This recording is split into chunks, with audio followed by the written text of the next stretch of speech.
Hey guys, it's Mike Bjorkman from the realestatemarketingshow.com. Thank you very much for tuning in, whether you're watching or downloaded our podcast. If you don't know me, I'm from Southern California, just north of Los Angeles County. And today I have a very, very special guest, Amanda Yates. How are you? I'm fantastic, Mike. How are you? Getting better by the second.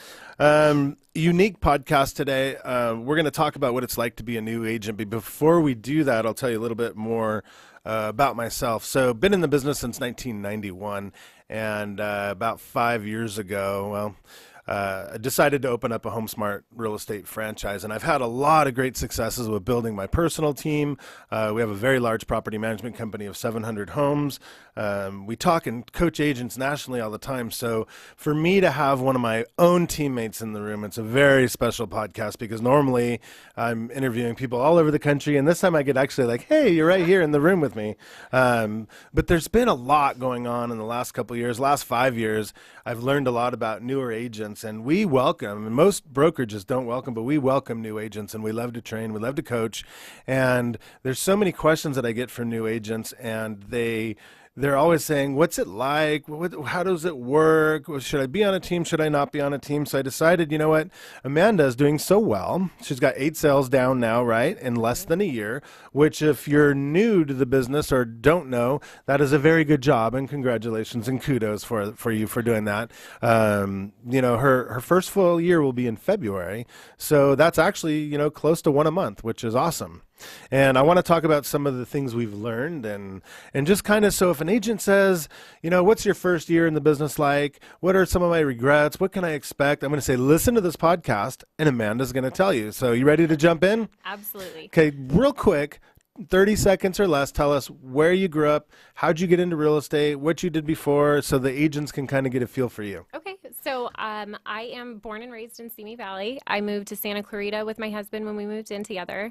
I just throughout the years, people had been mentioning that I think that you'd be really good in real estate. And it wasn't until my husband and I bought our first property, and it was our first agent that just did such a killer job for us that I was like, oh my God, I think I can do this. Like, I think I have a passion for it. Wow. Yeah. Passion even. Yeah. I love that. I wanted to help people. Like, that's really where this decision came in, to get my license and just give it a try. Mm-hmm. A lot of people, I think, have that misconception that, real estate is an easy thing and you can jump in and make a ton of money.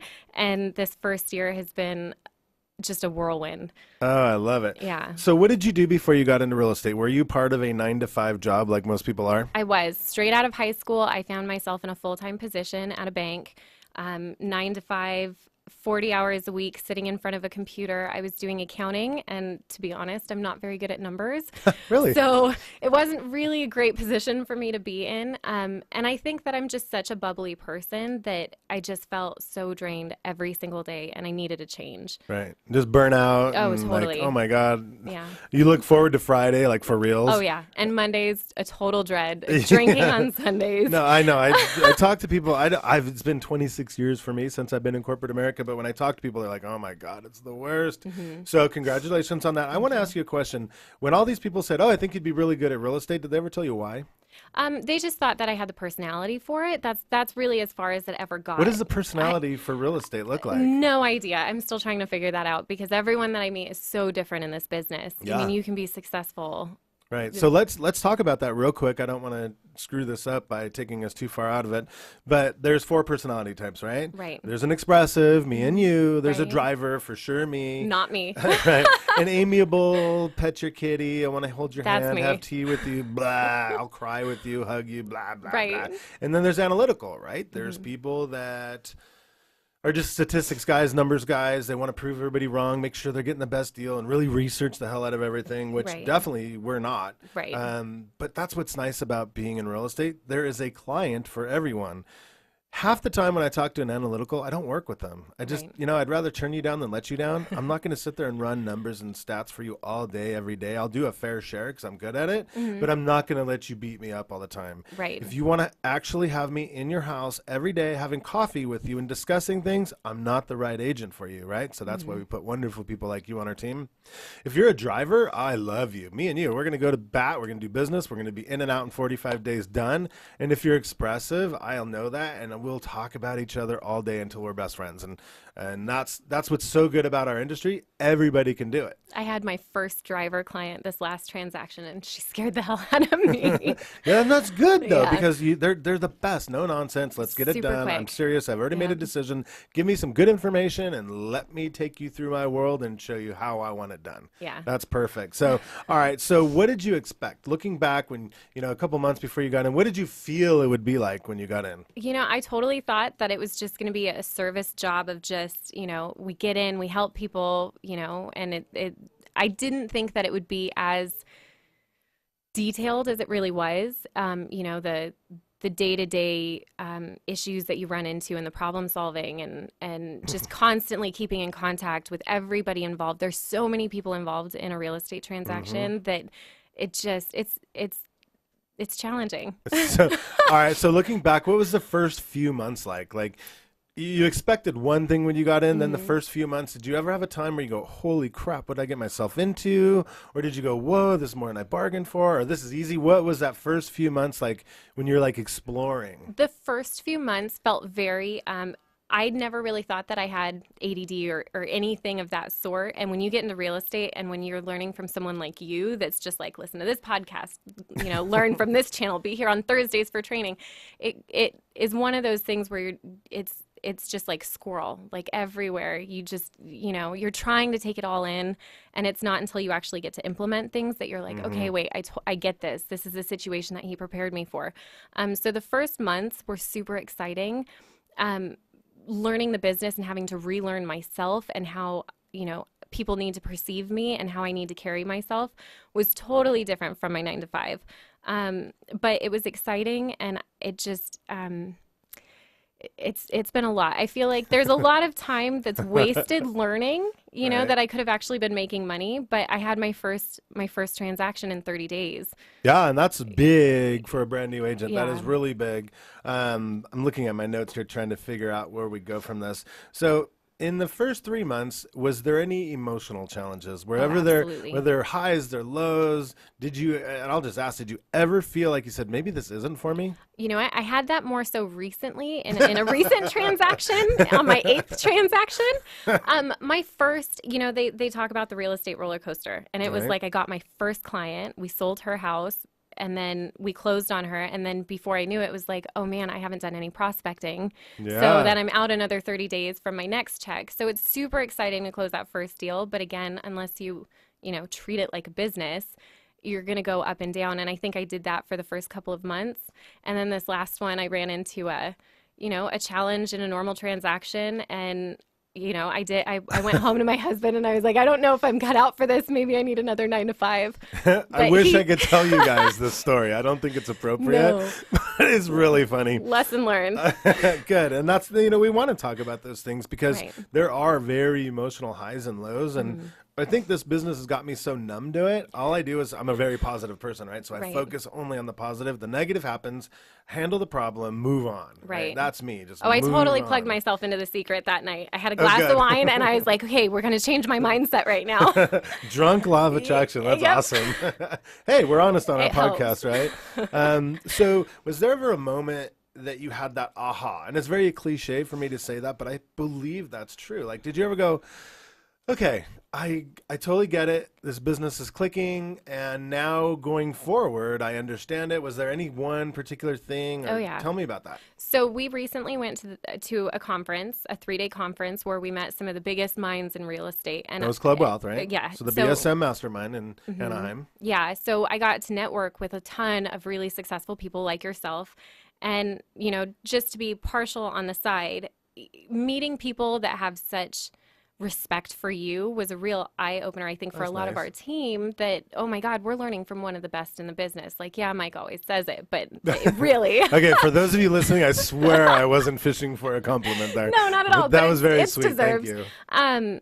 But getting to talk to them, and one of the things that BSM is so big on is the actual masterminding, and I Right. think that was my biggest aha moment this year, was sitting down with people that are like-minded, in the same tier as I am, being brand new or being a buyer's agent, and really getting to talk to these people and realize how your training and everything that you've plugged me into has helped me realize that, oh my God, I know this business. I just need to treat it like a business. And that was Interesting. my, I like that. yeah, that was my biggest takeaway from that. Because right after we got back, I told you we need to sit down and I need to hash out my goals for 2018 and I need to figure out how to make it happen. And for those of you listening or watching, that's what we did. And she said she had an aha moment. I didn't quite get it like that. So how do I say that? So the training that you've had in the past, talking to like-minded individuals, did it look like they were kind of stuck or they're behind you in the process? Without saying it like that, yeah. I mean, really, what is the average statistic? Someone closes up to 3.5 transactions in a year. Yeah, that's less the than average 4, agent. And knowing that I'm already at 8, I mean, I went into BSM thinking I'm proud of my numbers. And then when you learn and you're surrounded by people that are just doing so much more, it's really empowering to realize, oh my gosh, I have everything at my fingertips. I've learned all of this. And when you're sitting in the mastermind and they're asking, brainstorming questions, and you realize that you're the person that's raising their hand the most, and, you're giving, when you say something and people are picking up their pens and writing it down, you're going, oh my God, let me help you. Like, here's all this information. I love this. Yeah. So those of you listening, not to interrupt too much, but all these podcasts are what we've taught our team, right? I mean, absolutely. Everyone, you listen to these podcasts daily as part of your training. And our HomeSmart NCG is our live training that we actually video of me standing in front of the classroom, but I want to share it with agents that, might have full-time jobs or might miss a training. So you guys across the country, you're more than welcome to jump on that and reach out to us if you didn't write that down. But I really think that everybody deserves a fighting chance in this business, and my passion is training agents. So thank you for pointing that out. I love that. That was like ridiculous that you said that. We weren't going for that, but that makes me feel really good. Like it was something that was super important. So am I safe to say it took you 8 months to have an aha moment? Honestly, yeah. That's good. It's I mean, that's such a roller I was wondering when business. we have those. I thought it might be at the 3-month mark, but maybe it is at 8, right? No, yeah. I mean, it's learning so much, and what you learn in real estate it's not specific to real estate. When I walk into a room now, I'm picking out personalities, and I'm learning people, and it's been crazy. But it wasn't until realizing, what I have at my fingertips or at my disposal is. That's what's making me realize that I'm not going to be that statistic of dropping out of real estate because, as your broker and team leader, I can tell you have everything it takes, with some fine tuning to be a multi-mega producer. So I just wanted to write this down. That's why I was looking at my phone and not you. Sorry. So now that you have your feet really wet, I've made you do everything from networking to calling internet leads to open houses, door knocking, all this stuff. Based on your personality style, if you had to pick 3 things that you like to do that you consider doing for the next 2 or 3 years and doing them well, what do you feel like, what?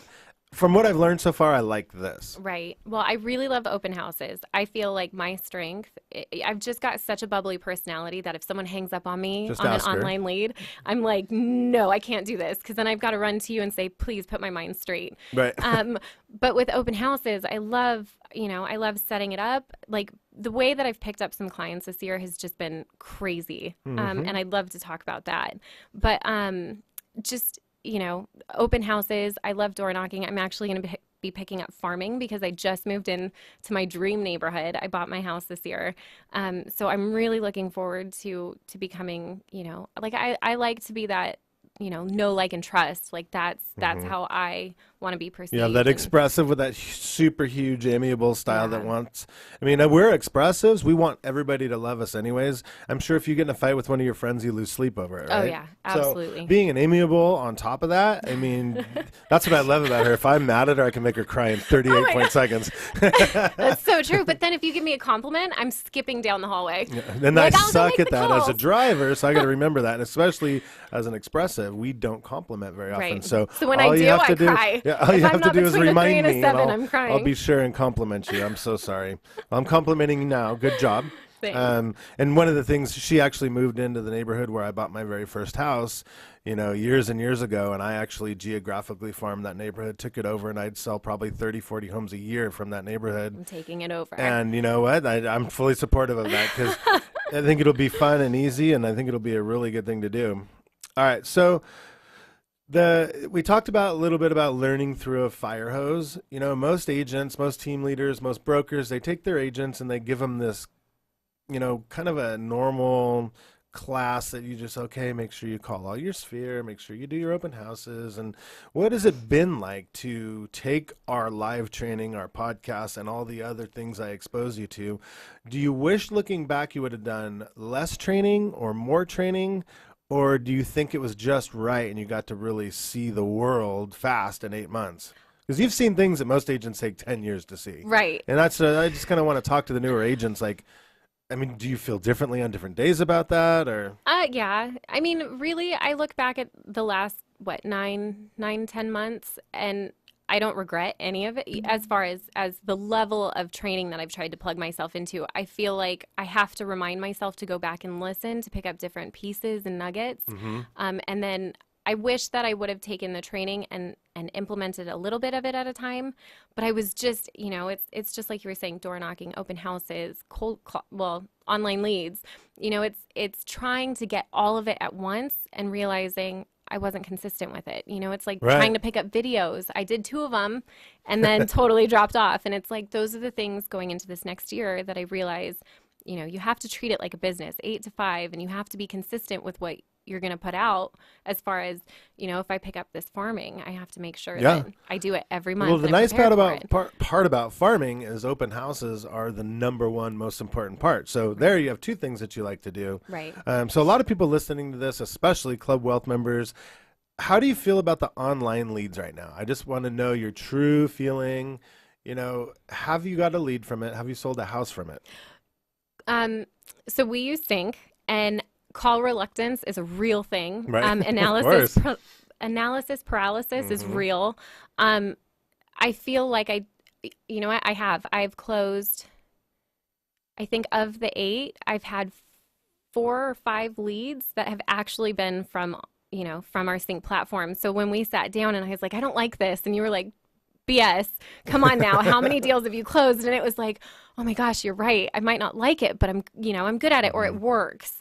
Right. So honestly, I feel like now that we're in the office and we're really focusing on dedicating hours to dialing, I feel like my call reluctance is down. I realize the worst thing they can do is cuss at me or hang up on me, but then it's on to the next one. And it's just really knowing, if you keep the mindset from Club Wealth and the event that we just went to, as long as you keep the mindset that I'm here to help, that's all that it is. And if you come from a place of service, business will come. Perfect.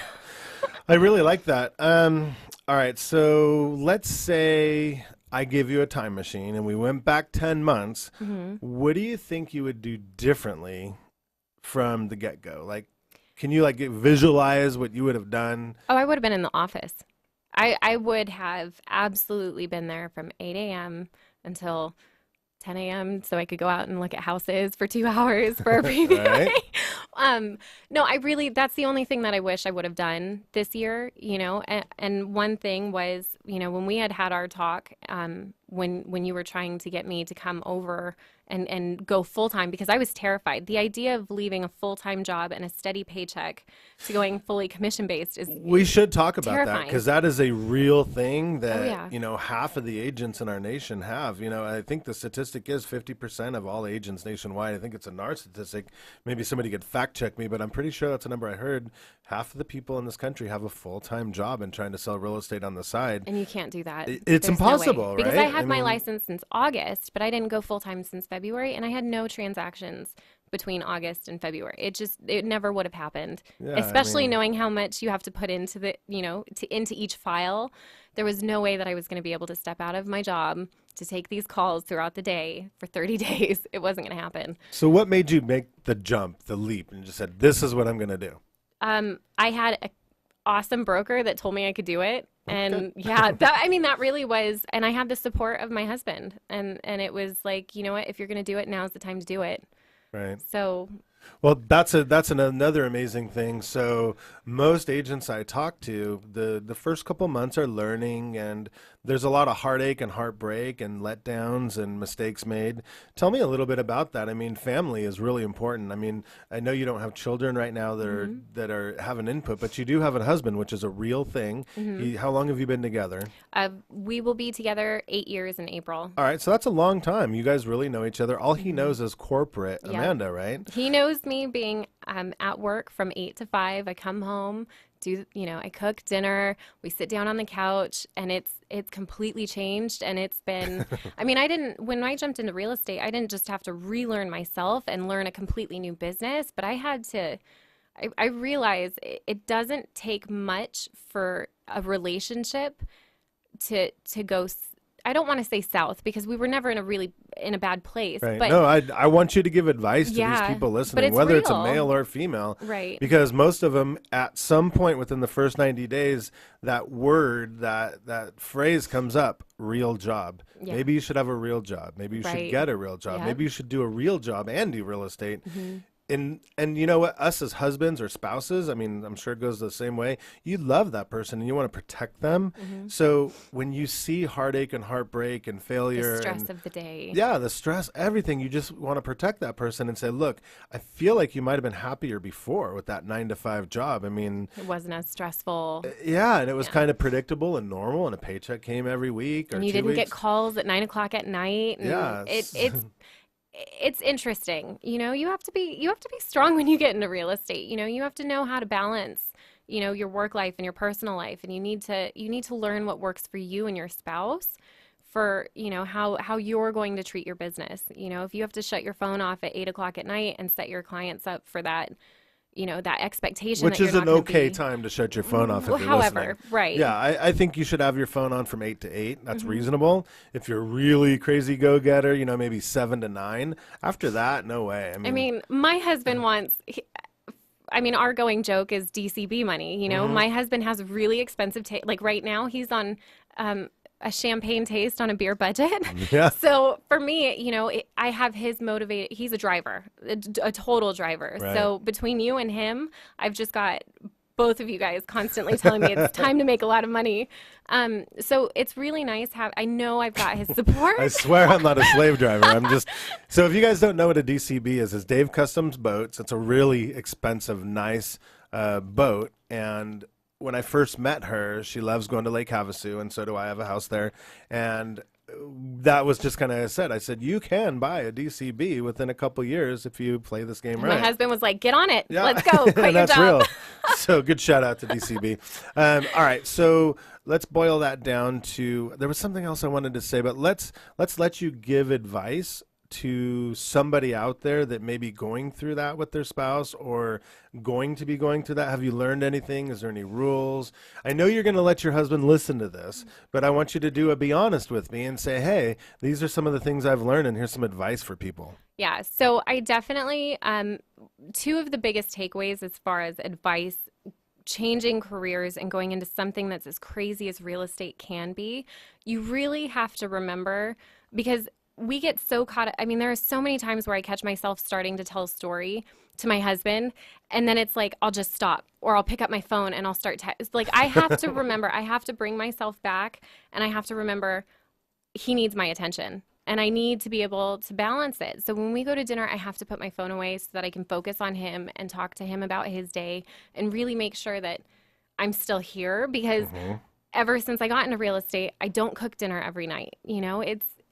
I'm sometimes so exhausted I don't go to the store, Right. and it's a lot change, when you have that for 7 straight years, not to say that he expects it, but it's a huge dynamic and a huge change that you kind of have to learn to adapt to. And then I've also learned the trials of a day aren't going to have the impact of the whole transaction. So the stress of the day, I have to learn to keep it at the office. Yeah. I have to call you and be like, oh my God, this person is the most worst person in the world. Just talk me off this ledge and let's move forward. Change my mindset. Use your team to keep you in your lane. And then when you get home, be home. Don't bring work into your personal life. It's Right. nothing good is going to come from it because, like you said, people are protective. And the first thing they're going to do is tell you, quit. It's not worth It's it. not worth it. Yep. So I'll speak my mind because I'm not afraid, and my wife never listens to these things. So I have 300 real estate agents that work for me, right? Right. And I've been in the business 26 years now. I know what happens. So there's a big running joke. And, well, first of all, we know that real estate agents have the #1 divorce rate in the industry or in all the industries, and only thing close behind that's an attorney. And we need to know that. We need to understand, man, we go through a lot of crap, whether it's emotional, physical. I mean, you can physically make yourself sick, right? I mean, through yeah. stressing out, and your spouse sees that. So what I've learned over the years is only share success with spouses. And if you're a spouse listening to this, I'm sorry, but this is the way it is. If we only share success, then the spouse likes it and is more supportive, and Right. things are easier and more weights off your shoulders, Just and hand him the paycheck. your mind is clear, and just say, look, honey, look what I did. It was so Right. easy and fun. You know, and I always tell people, and you probably heard on this podcast, cry in the shower only. Right. Don't let anybody see you cry. Cry in the shower where you're already wet, nobody can see, and then your spouse will be more supportive. And it's a weird thing to say, but it's the honest to God truth as far as I believe. And most of the agents that have accepted that with me and did that, their life is fantastic. And the ones that still go home and bitch and moan end up, well, there's a running joke in my office. Anybody who works near me gets fat or divorced, right? And I hate to say that, but if you look back over history, it's so true.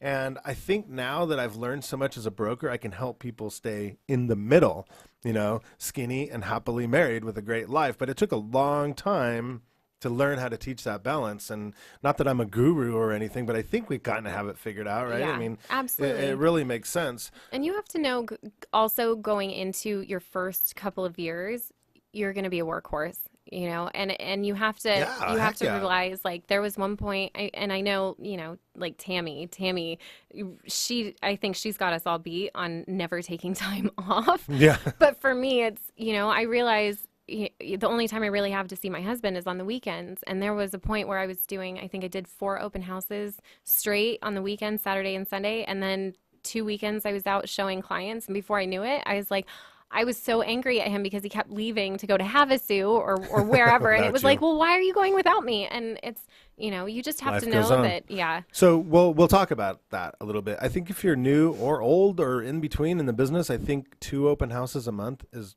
all you need to do. If you listen to this podcast, I don't know which ones they are, but go back to open houses part 1 and 2. You can call them a mega open house. I just call them doing it right. You know, Yeah. if you do the open houses the way you're supposed to, you'll get 100 people through. Right. Right. So if you do 1 or 2 of those a month out of 200 leads, 10 to 20% of those should be leads, and some 10% should buy or sell, Right. or get referrals from those people if you've done it correctly. So people that are doing 4, 5, 6 open houses a month could get 5 or 6 people through. You're just wasting so much time. If you Right. do it right, you have enough leads to last you the rest of the month. Then you can go to the next month and do 1 or 2 open houses.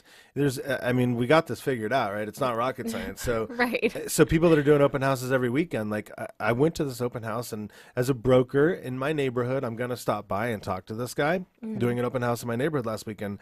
There was 4 or 5 signs. I went up there. They had legit like black and white flyers, and he's standing around. There's no TV. It's a vacant house. I'm like, bro, what are you doing? I said, you know what if I can help you make this open house more impactful, free, with no obligation, not trying to recruit you. I just really want to help you out. Right. And he's like, yeah, okay. you're not I'll- wasting your Yeah, I'll time. listen. I said, dude, you're here for like 4 hours right now.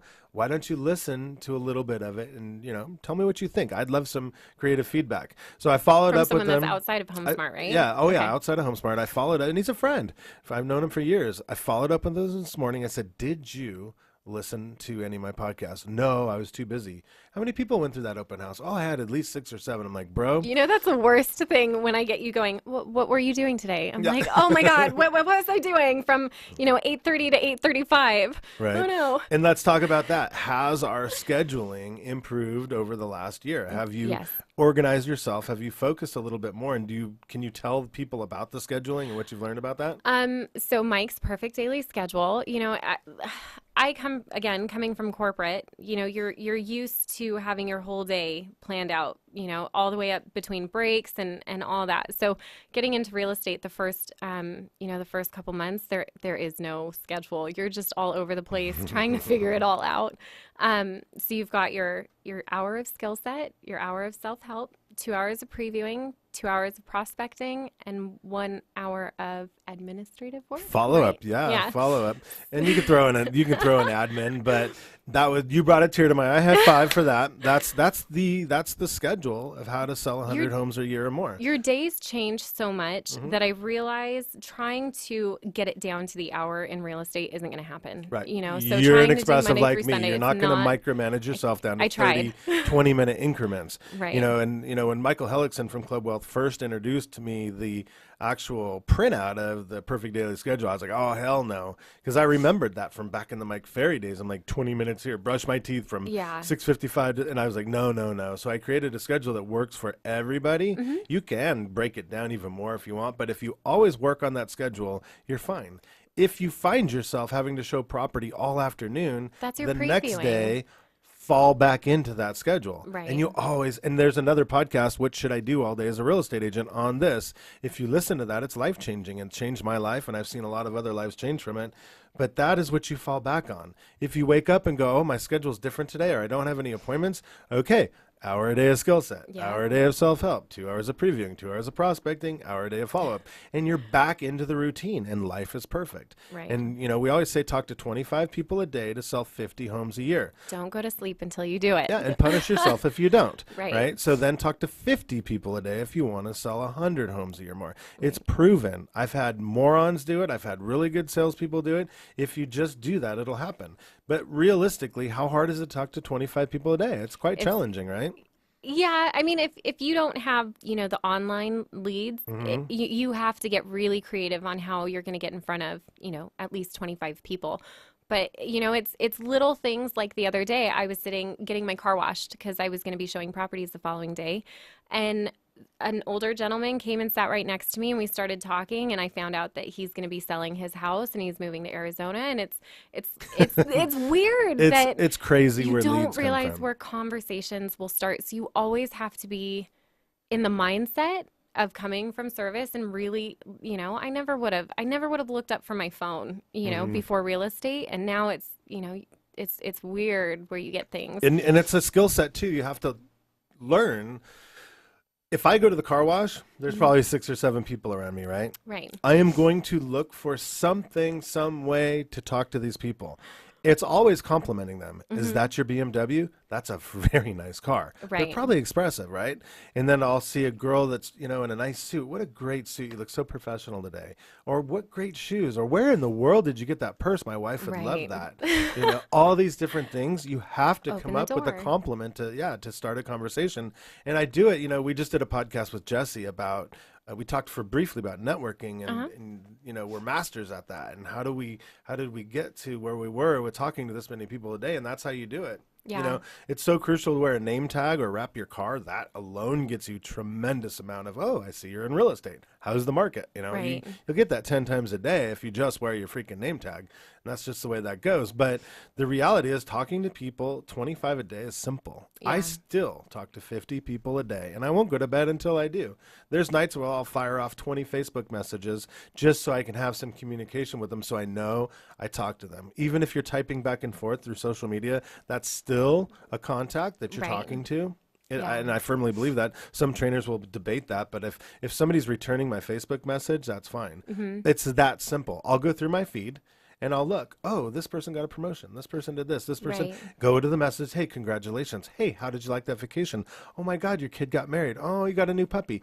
These are conversations that people like to have, life events. So it doesn't all have to be real estate. Everybody is going through a life event, whether it's on social media or not, and you just got to talk to people. You'll find more things in common. Oh my God, we're doing a whole nother podcast. I'm sorry. But I like getting into that. So we don't have too much more time yet, but I think you're a good person to talk to about being on a team. So when I got you, if that is a thing to say, when you recruited me, when I gave her an opportunity to work, you were on your own, right? Mm-hmm. And you were working at Keller Williams, I think, or something like that. Yeah. Well, I wasn't, I can't really say I was working. It's But not your like, license was yeah, hung there. yes. Okay, so you had a little taste. Uh-huh. Then you actually came to me about being on a team, Mm-hmm.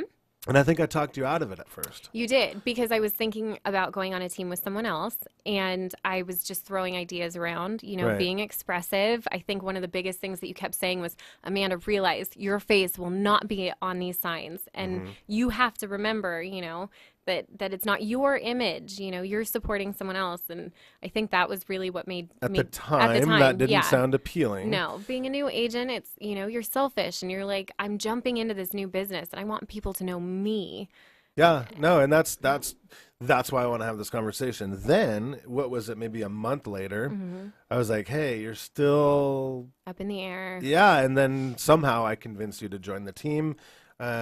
So you've been on a team for a long time now. All your sales have gone through the team. Yep. Um, and there has been times, and you and I have had the conversations where you're like, "F this, I'm out of here." Yep. And you can't talk to me that way, and you can't control me that way, and Right. and I don't like this and that and the other. And what have you learned? What are the pros and cons about being on a team? Because a lot of new agents, always team leaders are trying to recruit and Right. build their teams, and you have had the opportunity where people said, screw that, come on my team. And you probably laid awake at night and talked to Rand, and her husband Yep. said, maybe I should be on my own. I think I've learned enough now. And then the support you get from the team.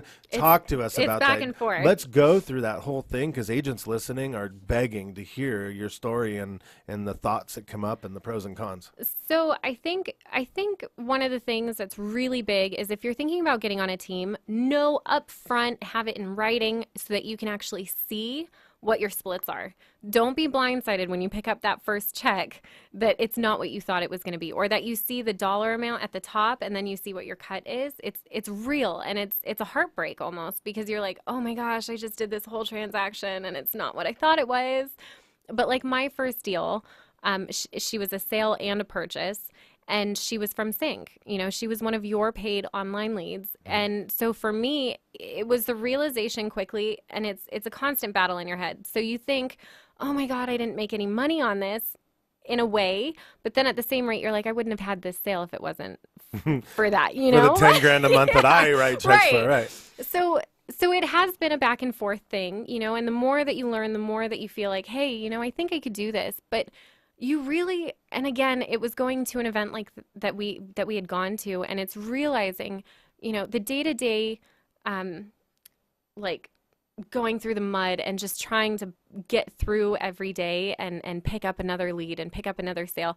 I think it's very you don't realize how much you have at your disposal. The fact that I can call you, or I can call Tammy, or I can call from someone from the team. Like Sunday, I was doing an open house and I had a client that wanted to see a home. Yep. And I wasn't love available. That happened, yeah. Yeah, and so one of our teammates stepped up and she went and met them at the property, and we're submitting an offer on this property today. So it was, it's things like that. It's realizing that, yeah, the commission splits are there and they're real, but the amount of business that you can do far outweighs, the short gratification of, only closing 5 sales a year instead of closing 50 sales a year. Yeah, no, that's very true. For those of you listening out there, the average broker / team leader will spend about 40 to 50% on overhead, right? So we have paid leads, we have marketing, we have all these things. We have payroll for the administrative. And we don't have realize. office rent. Yeah, and agents, I mean, In all when sense. I started, I was on a team. I was a buyer's agent for a very successful agent. Back then, buyer's agent splits were 20 to 30%. That was the norm. Never 50, like never. Like there's no way. You don't even talk. That was unheard of back then. Right.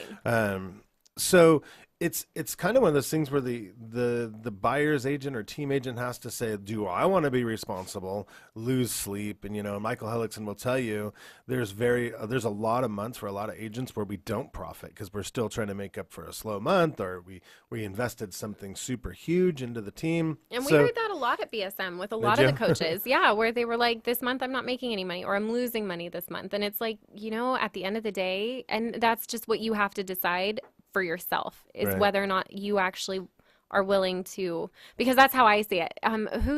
Someone at BSM had said, "Do I want a grape or do I want a slice of that watermelon? Right. Like in a way of, am I willing to only do 8 transactions a year for this much money, or do I want to step my game up? And then you think of all the 50 families that you get to touch, how much bigger is that sphere that you can dial in on? Huge. Yeah, You no, know? absolutely huge. I would say to the agents listening, going, I'm not sure about a team.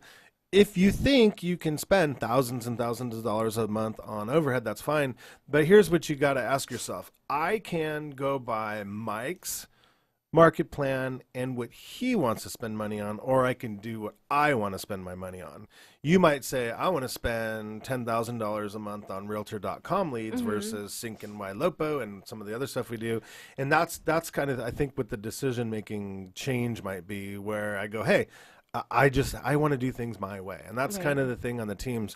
So what are some of the other things that you've learned about being on a team? Like, what's beneficial? I mean, you're here today, Right. you're a leader, and later, and I'm not going anywhere, by the way.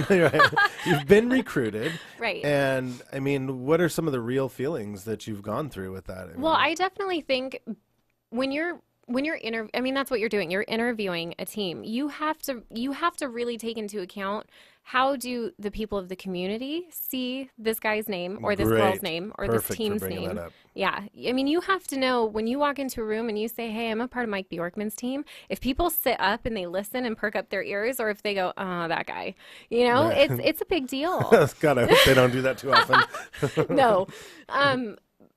You just, you're interviewing them, and you have to make sure that the personalities match. I think we've had people with our team that, have come and gone, and the personalities, if they don't match, if you don't jive with them. Culture, right? Yeah. The culture is real. And we totally stepped our game up on that. And everybody, I mean, the vibe is just, it's up, and people want to see you succeed. As long, and that's big too, is if you've got someone that you're outshining and they start putting you down, or, it's just, it's really big. Unhealthy competition. Like, we just had an agent join our team, and she's really good. I mean, she's a great person, and she's very talented. I've role played with her. She came to all of our trainings, and yet when asked if she wanted to join the team, she did want that. She wanted the culture, and she said, I feel like I'm alone in this world.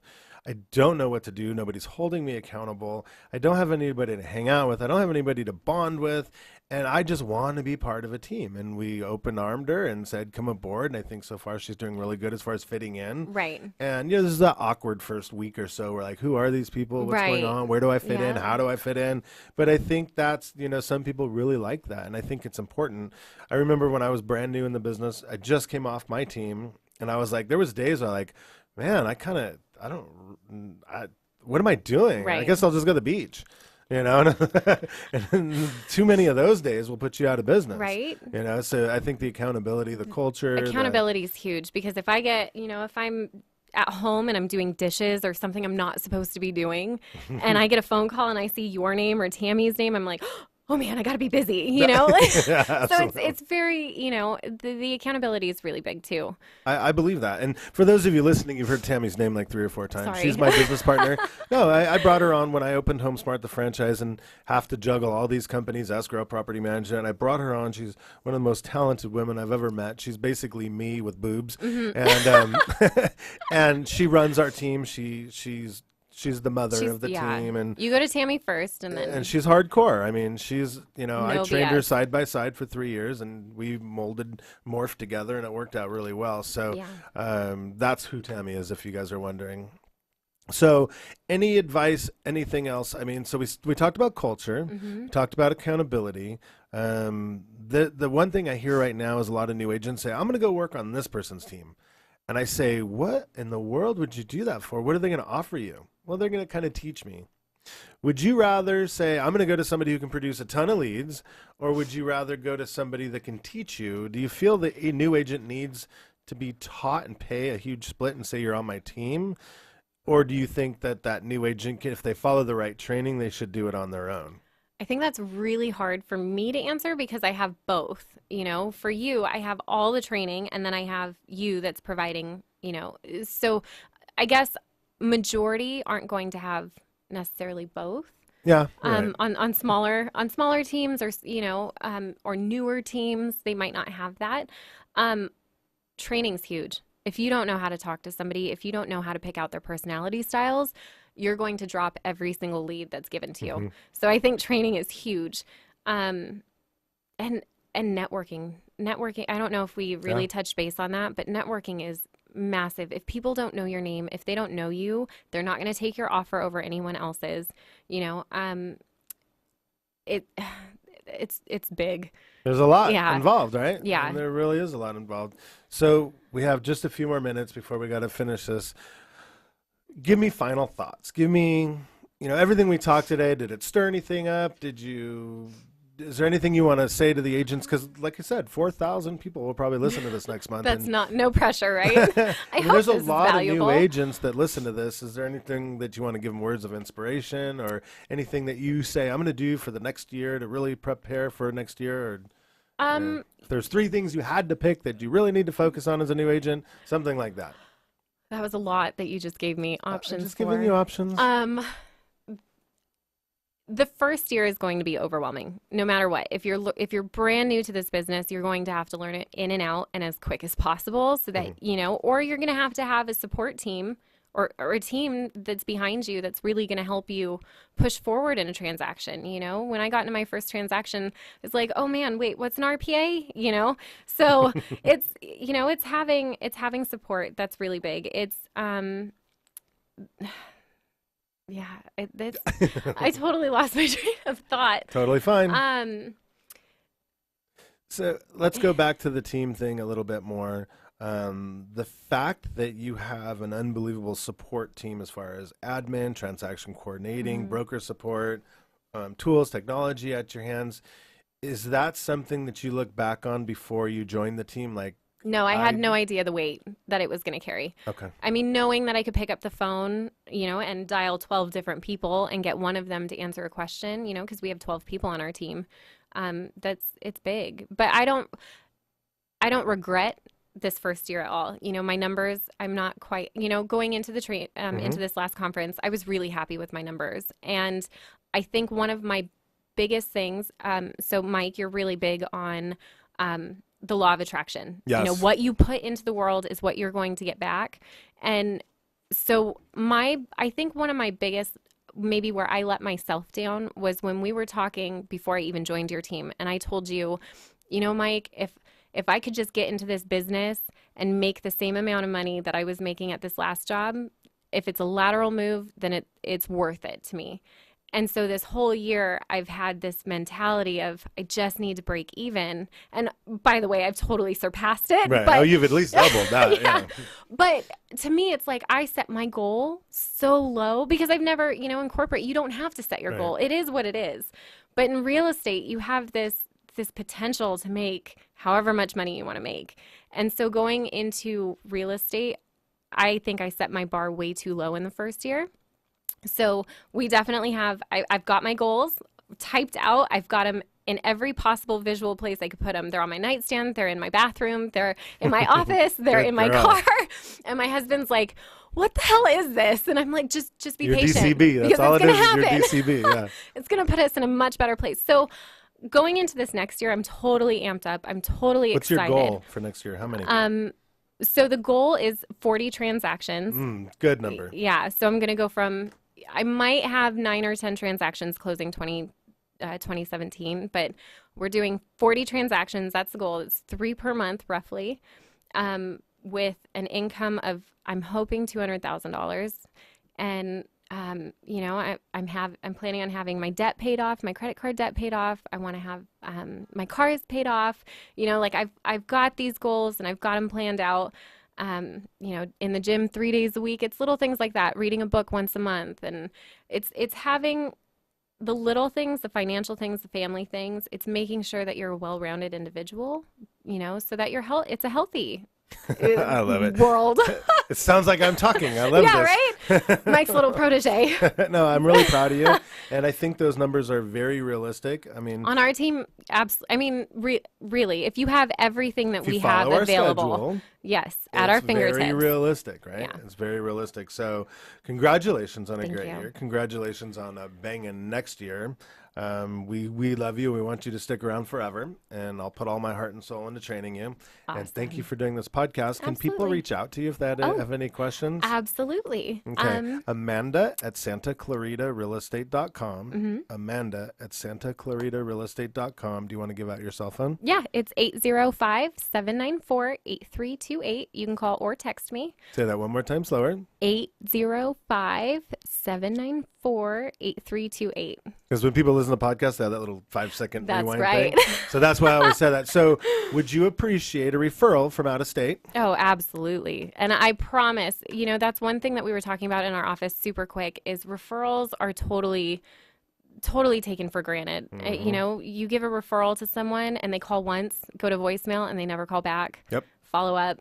So if anybody has a referral for Santa Clarita or the surrounding areas, I'm all for it. Perfect. All right, we did it. So thank you very much. All right, very valuable, loyal, 5-star rating listeners. We did write down a couple things, go back to the Open House podcast, go back to the Personality Style podcast. Go back to time management podcast. What should I do all day as a real estate agent? I mean, we have all the training necessary to take you from 1 to 100 deals or 500 deals. Just depends on how much you want to do it. And then make sure you listen to the next episode, number 39. That'll come out in the next few weeks if you're listening to this, if you're subscribing. And I hope you do, because all we're doing is bringing bigger and better things. And thank you guys all for listening. We'll see you next time. Good job, Amanda. Thanks. Bye, guys.